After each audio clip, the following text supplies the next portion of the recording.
Hello students, इस video में आप लोग जानने वाले हैं कि अंतर्राष्ट्रीय संबंधों में गुटनिरपेक्ष आंदोलन के विकास किस प्रकार हुआ। इसका आपको प्रश्न पूछा जा सकता है। गुटनिरपेक्ष आंदोलन के विकास पर प्रकाश डालिए तथा अब तक हुए गुटनिरपेक्ष सम्मेलनों का संक्षिप्त विवरण दीजिए। या फिर अंतर्राष्ट्रीय संबंधों में गुटनिरपेक्ष आंदोलन के विकास का संक्षेप में इतिहास लिखिए। सेकेंड वर्ल्ड वॉर जो हुआ था ना 1939 से 1945 तक जो चला, उसके पश्चात नवोदित राष्ट्र अथवा तीसरी दुनिया के देश एक स्वतंत्र नीति को अंतर्राष्ट्रीय संबंधों का आधार बनाना चाहते थे। इसी आधार पर गुटनिरपेक्षता की नीति की नींव रखी गई। अंतर्राष्ट्रीय समुदाय की समस्त संख्या के लगभग 2/3 सदस्य गुटनिरपेक्ष को अपनी विदेश नीति का मूलभूत सिद्धांत स्वीकार करते हैं। जैसे कि हमारा देश भारत भी, इसके विदेश नीति का आधार जो है गुटनिरपेक्षता ही है।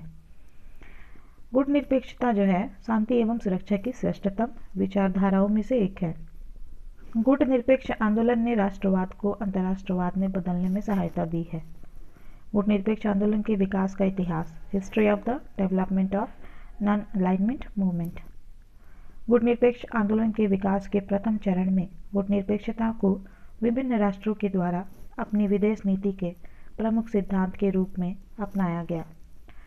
द्वितीय चरण में आंदोलन के नेताओं ने नवोदित राष्ट्रों के मध्य संपर्क और सहयोग की स्थापना एवं विकास का निर्णय लिया। इसके तीसरे चरण में गुटनिरपेक्ष आंदोलन पंडित जवाहरलाल नेहरू, नासिर और टीटो के नेतृत्व में एक अंतर्राष्ट्रीय आंदोलन बन गया। इसके अंतर्गत शीत युद्ध, शस्त्रीकरण, युद्ध, शक्ति राजनीति और साम्राज्यवाद आदि का विरोध किया गया तथा परस्पर सहयोग द्वारा शांति स्थापना पर बल दिया गया। इसके लिए विभिन्न सम्मेलन आयोजित किए गए, जिसका वर्णन इस प्रकार है। प्रथम शिखर सम्मेलन जो कि बेलग्रेड में हुआ 1961 में, first summit, the Belgrade summit 1961। प्रथम शिखर सम्मेलन जो गुटनिरपेक्षता का हुआ वो 1 सितंबर 1961 को यूगोस्लाविया की राजधानी बेलग्रेड में संपन्न हुआ, जिसमें 25 अफ्रीकी तथा एशियाई देशों ने भाग लिया। एक यूरोपीय राष्ट्र भी इसमें सम्मिलित था। सम्मेलन के 27 सूत्री घोषणा पत्र में बिना किसी भय और बाधा के अविकसित राष्ट्रों के आर्थिक, सामाजिक तथा सांस्कृतिक विकास की बात कही गई। सम्मेलन में 4 प्रमुख निष्कर्ष निकाले गए। पहला, विभिन्न सामाजिक और आर्थिक व्यवस्थाओं वाले देशों के मध्य शांतिपूर्ण सह अस्तित्व को क्रियान्वित करने की आवश्यकता। दूसरा, नए स्वतंत्र राष्ट्रों की प्रगति के लिए भौतिक और सांस्कृतिक व्यवस्थाओं में अंतर्राष्ट्रीय सहयोग का विस्तार। तीसरा, साम्राज्यवादी एवं उपनिवेशवाद, साम्राज्यवाद एवं उपनिवेशवाद के कारण उत्पन्न आर्थिक असंतुलनों को मिटाना। चौथा, विभिन्न समस्याओं के हल के लिए शीघ्रतम आवश्यक कार्यवाही। द्वितीय शिखर सम्मेलन, काहिरा शिखर सम्मेलन 1964, second summit, the Cairo summit 1964। गुटनिरपेक्ष राष्ट्रों का द्वितीय शिखर सम्मेलन 5 से 10 अक्टूबर 1964 तक काहिरा में हुआ, जिसमें 46 राज्य शामिल हुए। अंतर्राष्ट्रीय परिस्थितियों की समीक्षा के उपरांत एक घोषणा पत्र अपनाया गया, जिसका शीर्षक था शांति तथा अंतर्राष्ट्रीय सहयोग का कार्यक्रम। इसमें स्वतंत्रता, समानता, न्याय, अहस्तक्षेप एवं शांतिपूर्ण सह-अस्तित्व के सिद्धांतों को अपनाया गया। इस सम्मेलन में अंतर्राष्ट्रीय शांति एवं विवेक को बढ़ावा देने का नया उद्देश्य भी अपनाया गया। तीसरा शिखर सम्मेलन, ल्यूसाका शिखर सम्मेलन 1970, third summit, the Lusaka summit 1970। गुटनिरपेक्ष राष्ट्रों का तीसरा शिखर सम्मेलन जाम्बिया की राजधानी ल्यूसाका में सितंबर 1970 में संपन्न हुआ, जिसमें 54 सदस्य देशों एवं 9 प्रेक्षकों ने भाग लिया। इसमें पहली बार विकासशील देशों में आपसी आर्थिक सहयोग पर विचार हुआ। सम्मेलन का घोषणा पत्र था गुटनिरपेक्षता तथा आर्थिक प्रगति। अंतर्राष्ट्रीय संबंधों में गुटनिरपेक्षता के औचित्य पर भी विचार विमर्श किया गया। उपनिवेशवाद को समाप्त न करने के कारण दक्षिणी अफ्रीका तथा पुर्तगाल के साथ संबंध तोड़ने का निर्णय किया गया। चतुर्थ शिखर सम्मेलन, अल्जीरियस शिखर सम्मेलन 1973। चौथा गुटनिरपेक्ष शिखर सम्मेलन अल्जीरिया की राजधानी अल्जीरियस में 5 से 9 सितंबर 1973 तक हुआ, जिसमें 76 सदस्य देशों तथा 9 प्रेक्षकों ने भाग लिया। इस समय गुटनिरपेक्ष आंदोलन के सदस्य विश्व जनसंख्या की बहुसंख्या का प्रतिनिधित्व करते थे। इस सम्मेलन में विशिष्ट अतिथि के रूप में संयुक्त राष्ट्र संघ के महासचिव डॉक्टर कुर्ट वोल्डिम ने भाग लिया। सम्मेलन में दोनों महाशक्तियों के मध्य बढ़ते तनाव शैथिल्य का स्वागत किया गया, साम्राज्यवाद और उपनिवेशवाद की निंदा की गई तथा विवादों के शांतिपूर्ण निपटारे पर बल दिया गया। आर्थिक शोषण को समाप्त करने और धनी व निर्धन राज्यों के मध्य अंतर को कम करने की आवश्यकता पर बल दिया गया। विकासशील राष्ट्रों ने प्राकृतिक साधनों का राष्ट्रीयकरण करने एवं आंतरिक आर्थिक क्रियाओं को नियंत्रित करने का निश्चय किया। बहुराष्ट्रीय निगमों की निंदा की गई। 5वां शिखर सम्मेलन कोलंबो शिखर सम्मेलन 1976। 16 अगस्त से 19 अगस्त 1976 के मध्य होने वाला कोलंबो शिखर सम्मेलन एशिया में होने वाला पहला शिखर सम्मेलन था। इसमें 86 सदस्य देशों, 22 प्रेक्षकों एवं 7 अतिथि प्रतिनिधियों ने भाग लिया। कोलंबो शिखर सम्मेलन, जो 5वां शिखर सम्मेलन है, इस सम्मेलन में पहली बार अफ्रीका और लैटिन अमेरिका के देशों ने एक बड़ी संख्या में भाग लिया। सम्मेलन में संयुक्त राष्ट्र संघ की सुरक्षा परिषद में निषेधाधिकार की समाप्ति की तथा यूएन चार्टर में संशोधन की मांग की गई। एक नवीन एवं न्यायपूर्ण अंतर्राष्ट्रीय आर्थिक व्यवस्था की स्थापना की भी बात कही गई। सम्मेलन में एक समन्वय कार्यालय की स्थापना किया जाना भी निश्चय हुआ, जिसकी प्रथम बैठक 1977 में दिल्ली में संपन्न हुई। छठा शिखर सम्मेलन हवाना शिखर सम्मेलन 1979। 3 से 9 सितंबर 1979 तक क्यूबा की राजधानी हवाना में छठा गुटनिरपेक्ष सम्मेलन संपन्न हुआ। यह लैटिन अमेरिका में होने वाला प्रथम शिखर सम्मेलन था। इसमें 94 देशों, 20 प्रेक्षकों एवं 18 अतिथि प्रतिनिधियों ने भाग लिया। दुर्भाग्य से हवाना सम्मेलन का वातावरण उस समय तनावपूर्ण हो गया, जबकि 2 विघटनकारी प्रवृत्तियां उत्पन्न हुई। प्रथम प्रवृत्ति गुटनिरपेक्ष आंदोलन के आधार पर आक्रमण के रूप में उभरी। इसके अंतर्गत एक विचारधारा ने समाजवादी गुट की तरफ झुकाव की वकालत की तथा विपरीत विचारधारा ने पश्चिमी गुट की तरफ झुकाव का समर्थन किया, किंतु अंततः भारत तथा कतिपय अन्य नरमपंथियों के दबाव से सम्मेलन का स्वतंत्र स्वरूप कायम रह सका। द्वितीय प्रवृत्ति गुटनिरपेक्ष राष्ट्रों की एकता के खतरे के रूप में उभरी, जबकि कुछ अरब देशों ने मिस्र को इजराइल के साथ कैंप डेविड समझौता करने के कारण दंड स्वरूप आंदोलन से अलग करने की मांग की, किंतु नरमपंथियों के हस्तक्षेप से यह मामला भी स्थगित कर दिया गया। सम्मेलन में आंदोलन के 5 ध्येय निर्धारित किए गए। पहला, NAM को सुदृढ़ करने का आह्वान, नॉन अलाइनमेंट मूवमेंट को सुदृढ़ करने का आह्वान। दूसरा, सैनिक संधियों की समाप्ति का आह्वान। तीसरा, महाशक्तियों की प्रभुत्व प्रधान नीतियों की निंदा। चौथा, हिंद महासागर को शांति क्षेत्र रहने देने का आह्वान। पांचवा, धनी और निर्धन राष्ट्रों के मध्य अंतर कम करने के लिए ठोस कदम उठाना। इस प्रकार 2 हानिकारक प्रवृत्तियों के बावजूद हवाना सम्मेलन एक परिपक्व आंदोलन के रूप में उभरा।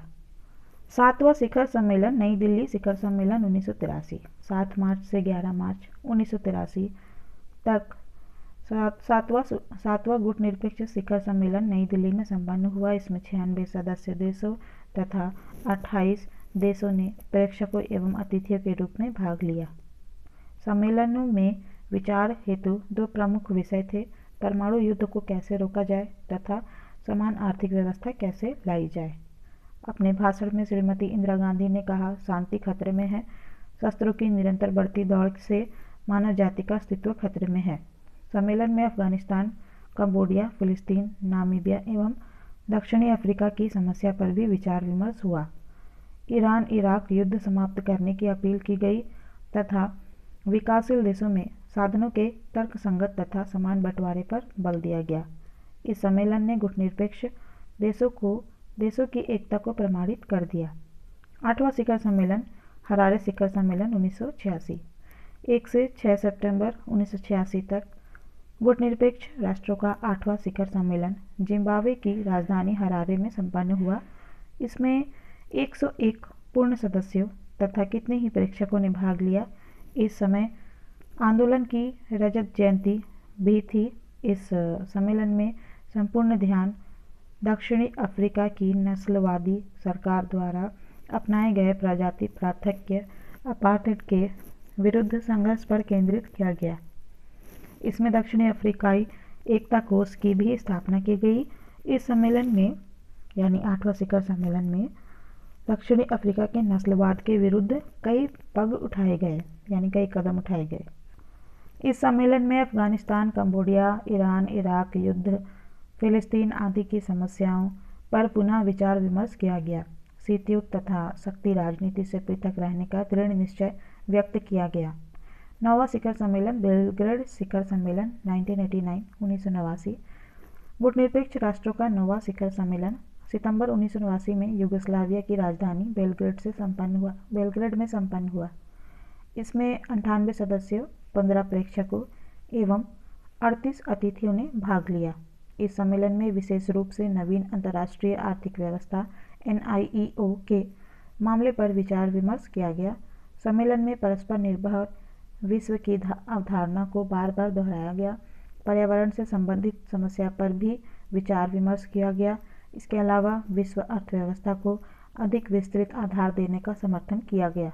गुटनिरपेक्ष राष्ट्रों के इस शिखर सम्मेलन में सोवियत संघ को छोड़कर पूर्वी यूरोप के लगभग सभी देश उपस्थित थे।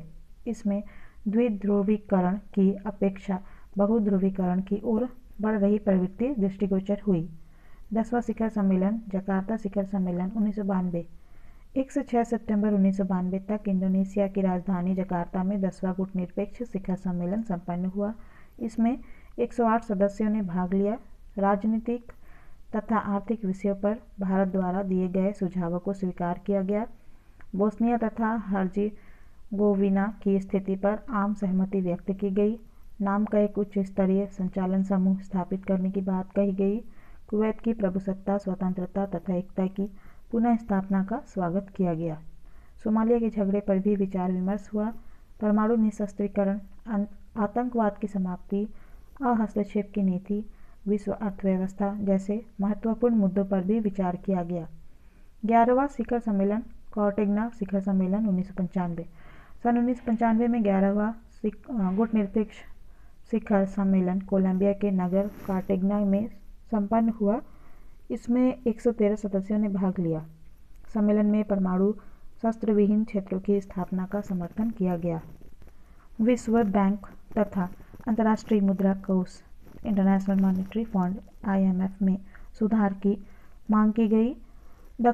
दक्षिण सहयोग को सुदृढ़ करने की बात को भी दोहराया गया। कम आय वाले विकासशील देशों के बहुपक्षीय ऋण करने की बात को भी दोहराया गया। कम आय वाले विकासशील देशों के बहुपक्षीय ऋण माफ़ किए जाने की भी मांग की गई। अंतर्राष्ट्रीय आतंकवाद की तीखी आलोचना की गई। सम्मेलन ने अंतर्राष्ट्रीय राजनीति में गुटनिरपेक्ष आंदोलन की प्रासंगिकता एवं सार्थकता को प्रकट कर दिया। 12वां शिखर सम्मेलन डरबन शिखर सम्मेलन 1998 में हुआ।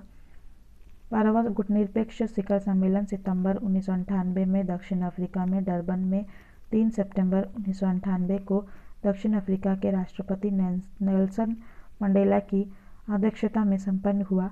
सम्मेलन में भारत की ओर से प्रधानमंत्री अटल बिहारी वाजपेयी ने इसमें भाग लिया। इसमें 114 सदस्य शामिल हुए। इस शिखर सम्मेलन में अंतर्राष्ट्रीय आतंकवाद का सामना करने के लिए एक अंतर्राष्ट्रीय शिखर सम्मेलन बुलाने तथा परमाणु शस्त्रों को सन 2000 तक पूर्ण रूप से समाप्त किए जाने के मुद्दे पर एक अंतर्राष्ट्रीय बैठक करने की मांग की। अमेरिका द्वारा सूडान तथा अफगानिस्तान पर दागी गई मिसाइलों को उचित नहीं माना गया तथा कहा गया कि अंतर्राष्ट्रीय आतंकवाद का सामना संयुक्त विश्व स्तरीय उपायों द्वारा किया जाना चाहिए, न कि कुछ देशों पर विशिष्ट रूप से मिसाइलें दागकर। यह भी स्वीकार किया गया कि सभी द्विपक्षीय विवादों को संबंधित देशों द्वारा आपसी वार्तालाप से हल किया जाना चाहिए। इस आवश्यकता पर भी बल दिया गया कि विकसित एवं विकासशील देशों के मध्य सकारात्मक वार्तालाप होना चाहिए, जिससे कि एक न्याय मुक्त अंतर्राष्ट्रीय व्यवस्था स्थापित की जा सके। परमाणु निशस्त्रीकरण की दिशा में धीमी प्रगति पर चिंता व्यक्त की गई। 13वां गुटनिरपेक्ष शिखर सम्मेलन जो कि 2003 में हुआ। 24-25 फरवरी 2003 को कुआलालंपुर मलेशिया में 116 सदस्यीय गुटनिरपेक्ष आंदोलन का यह शिखर सम्मेलन संपन्न हुआ। सम्मेलन की समाप्ति पर स्वीकार की गई कुआलालंपुर घोषणा पत्र में बातचीत तथा राजनयिक तरीकों से विश्व में शांति स्थापित करने और विवादों को सुलझाने के लिए युद्धों का सहारा नहीं लेने पर बल दिया गया। 76 पृष्ठों के 14 सूत्री इस दस्तावेज में विश्व में बढ़ती हुई एक ध्रुवीय प्रवृत्ति और एक तरफा थोपी जाने वाली धारणा पर कड़ी आपत्ति करते हुए गुटनिरपेक्ष आंदोलन ने नए तरह के परमाणु हथियार विकसित करने संबंधी अमेरिकी रुख के प्रति गंभीर चिंता प्रकट की। दस्तावेज में कहा गया है कि जिन देशों के पास परमाणु हथियार नहीं हैं, उनके विरुद्ध परमाणु हथियारों के प्रयोग अथवा धमकी परमाणु संपन्न देशों द्वारा दिए सुरक्षा आश्वासन का खुला उल्लंघन है। इस सम्मेलन में आंदोलन के नेता ऐसा समझौता चाहते थे जिसके अंतर्गत एक निश्चित समय अवधि में सभी परमाणु हथियार नष्ट हो जाए और उनके विकास, उत्पादन, परीक्षण, प्राप्ति, हस्तांतरण और प्रयोग की धमकी से विश्व को मुक्ति मिल सके। 14वां गुटनिरपेक्ष शिखर सम्मेलन जो कि 2006 में हुआ। 14वां नाम शिखर सम्मेलन 16-17 सितंबर 2006 को हवाना में हुआ। इससे पहले छठा शिखर सम्मेलन 1979 में हवाना में ही हुआ था। 14वें शिखर सम्मेलन में भारत की भूमिका अहम रही तथा सभी राष्ट्रों ने भारत के इस प्रस्ताव का सम्मान किया कि सभी को आतंकवाद का विरोध करने में सक्रिय भूमिका निभानी चाहिए।